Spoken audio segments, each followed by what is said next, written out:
السلام علیکم ورحمۃ اللہ وبرکاتہ۔ حضرات سامعین کرام، آج میں آپ کو امت احمد صلی اللہ علیہ وسلم کی عظیم فضیلت پر ایک واقعہ سنانا چاہتا ہوں۔ واقعہ یہ ہے کہ سیدنا موسیٰ کلیم اللہ علیہ السلام کا خیال یہ تھا کہ میری امت سے بہتر اور کوئی امت نہیں، کیونکہ حق تعالی نے ان پر انعامات کی بارش برسائی، جیسا کہ اللہ رب العزت کا یہ ارشاد ہے، یا بنی اسرائیل اذکروا نعمتی التی انعمت علیکم، سورہ بقرہ آیت نمبر 74، کہ اے بنی اسرائیل، میری وہ نعمت یاد کرو جو میں نے تم کو عطا کی تھی، بادلوں کا سایہ کیا، من و سلوہ یعنی مخصوص کھانا کھلایا۔ دوسری جگہ ارشاد ہے، وَظَلَّلْنَا عَلَيْكُمُ الْغَمَامَ وَأَنزَلْنَا عَلَيْكُمُ الْمَنَّ وَالسَّلْوَىٰ، سورہ بقرہ آیت نمبر 57، کہ ہم نے تم کو بادل کا سایہ عطا کیا اور تم پر من و سلوہ نازل کیا، لیکن جب آپ نے امت محمدیہ کی فضیلت اور خصوصیت کو پڑھا تو حیران ہو گئے۔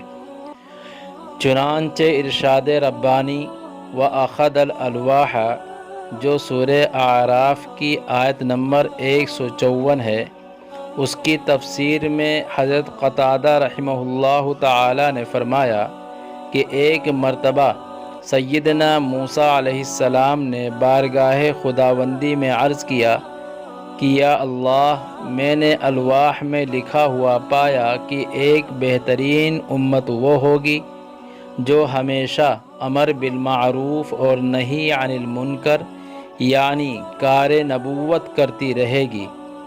یا اللہ، میری خواہش ہے کہ وہ میری امت ہو۔ قال تلک امت احمد، کہ ارشاد ہوا کہ وہ تو احمد کی امت ہے۔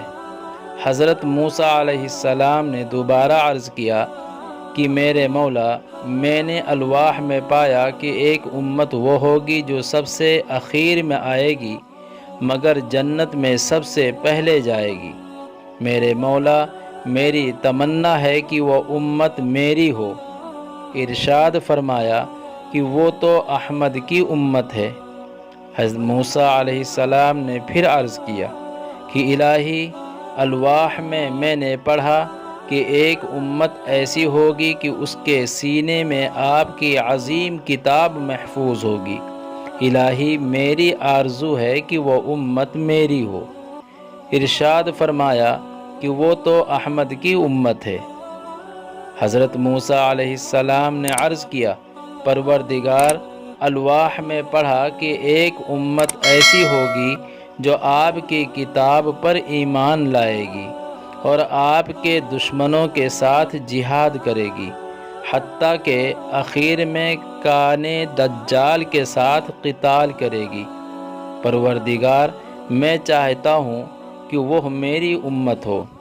ارشاد ہوا کہ وہ تو احمد کی امت ہے۔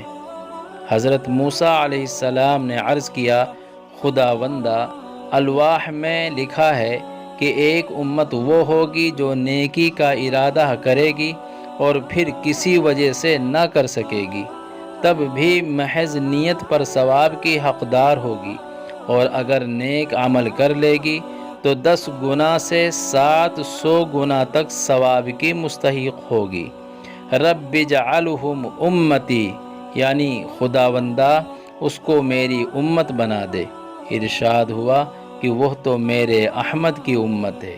اخیر میں حضرت موسیٰ علیہ السلام نے عرض کیا کہ باری تعالی، میں نے الواح میں یہ بھی لکھا ہوا پایا کہ وہ امت دوسروں کی شفاعت کرے گی اور ان کی شفاعت بھی دوسروں کی طرف سے قبول ہوگی۔ باری تعالی، مجھ پر احسان فرما اور وہ امت میری بنا۔ ارشاد ہوا کہ وہ تو میرے احمد کی امت ہے۔ اب تو حضرت موسیٰ علیہ السلام نے الواح رکھ دیے اور عرض کیا اللہم اجعلنی من امتی احمدہ، کہ اے میرے رب مجھے ہی تو احمد صلی اللہ علیہ وسلم کی امت میں سے بنا دے۔ تفسیر ابن کثیر صفحہ نمبر 249۔ قصہ سیدنا موسیٰ مع فرعون۔